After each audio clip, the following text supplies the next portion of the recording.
I recently had a conversation with a friend about doubts that he was facing in his life, and I felt like that conversation could be helpful for you.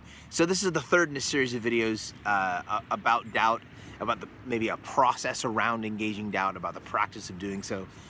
The first video had to do with with seeing doubt or thinking of doubt more like questions that your soul is asking, questions that my soul is asking me or about my world, rather than like there's some sort of darkness or sickness I need to deal with.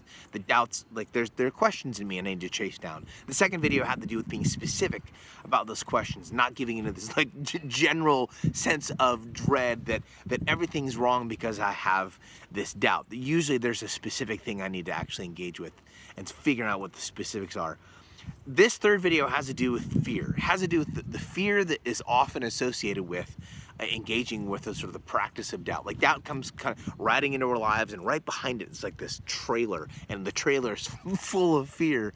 And that fear often is voiced somehow like this, like along these lines that things are gonna be different. Like things are gonna change. I'm gonna be different. Everything's gonna change. I want to suggest that if I'm experiencing doubt in my relationships, in my vocation, and or in my faith and my religious practice, that something has already moved. Like something has already changed. And actively, authentically engaging with that process gives me a chance to catch up with that change. That I used to see the world this way, it looks this way now, and I actually need to bridge the gap. There's this sort of big gap between what used to be and what is, and that forces that question. We call it a doubt, and engaging with that actually helps me to catch up. So, like, do things change?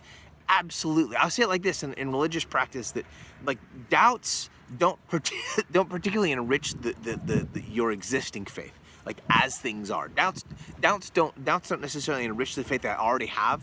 They change the way I see my world. Doubts change my faith, my practice of faith. But what that means is that I get to more faithfully and fully live the life I'm living today, as opposed to try to live today the way I used to live yesterday, even though I know things or feel things are dramatically different. Doubt's a way to actually catch up. Doubt is, in some senses, a part of the process of maturity.